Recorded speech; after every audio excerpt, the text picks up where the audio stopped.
the announcement of the revelation on the priesthood in 1978, and this is the revelation once again, that extended the priesthood and all its blessings to all worthy Latter-day Saint males who, regardless of race or skin color, this was celebrated by the church leaders at the time, by the First Presence and the Quorum of the 12, as the arrival of a long-promised day. You find this language in the official declaration 2 of the Doctrine and Covenants, in fact.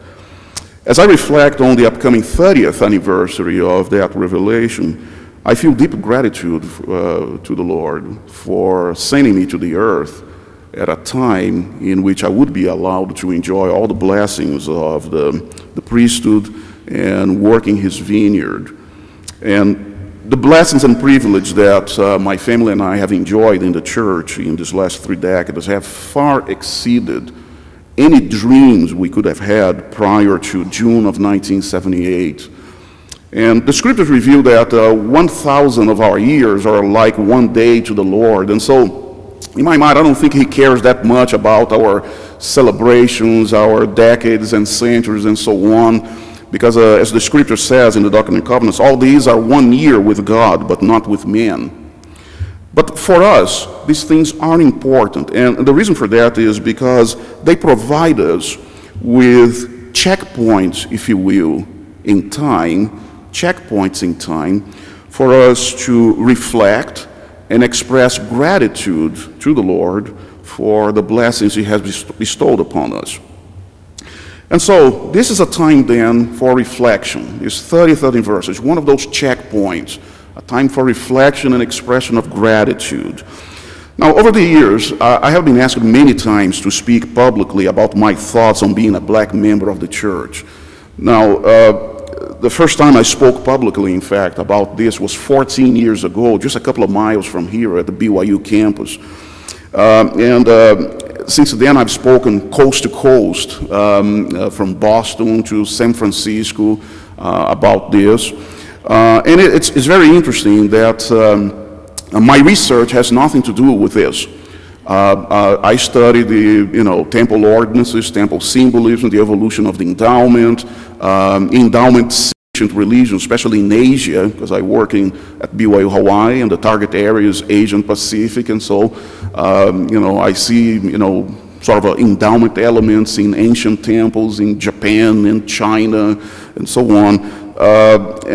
But people understand that I had a very interesting experience, and so they asked me, and I'm very grateful for this opportunity to speak and bear my testimony about it.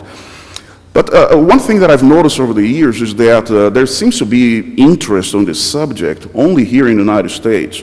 I have never been asked to speak about this anywhere in Asia, or even in my own country, in Brazil. I've traveled throughout Brazil, and I've been asked to speak in a number of occasions in firesides. Not once anybody asked me anything about my experience as a black member. It is almost as if it had never happened. Now, granted, by 1978, so that you know, by 1978 there were about 50,000 members of the church in Brazil.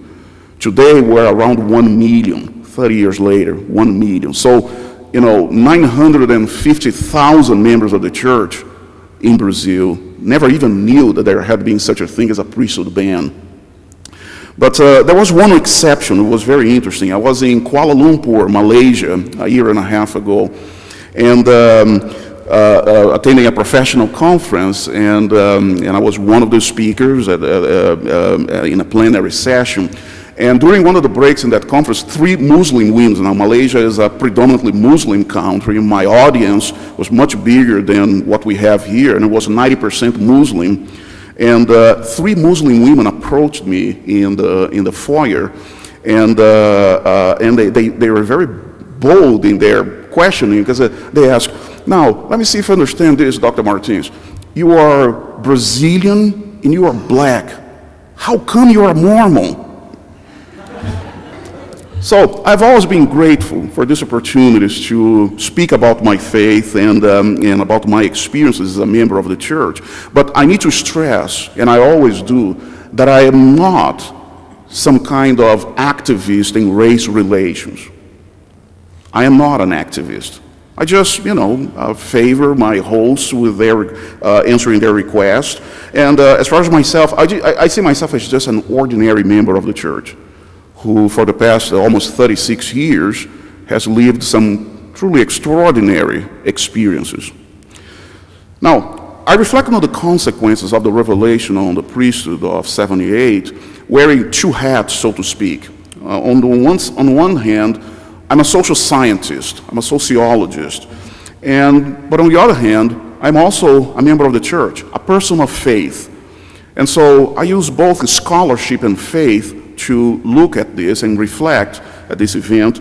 But I need also to stress that a long time ago, I decided that my faith would keep my intellectual curiosity in check. My faith comes first. My scholarship is subordinate to my faith. In the interest of time, I'm going to focus on only two, what I see, contributions of the revelation on the priesthood to the membership of the church in general. Yeah, we all know that for black members of the church or members of black African ancestry, by the way, I use the word black because that's what we say in Brazil. I'm Brazilian, and we use black. We don't have African Brazilians, Italian Brazilians. No, everybody's a Brazilian there. And so when I refer to myself and others of my race in Brazil, we're blacks. So no offense intended here for those of you who are blue or green, okay?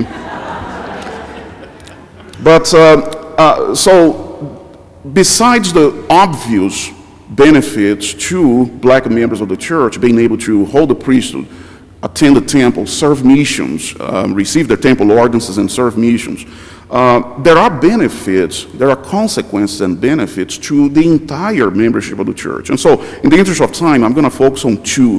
One is an enhanced emphasis on doctrinal accuracy. And second, an additional modern standard of faith. And then I'm going to offer my opinion on one of the popular, expectations that people in and out of the church have about the future of the church.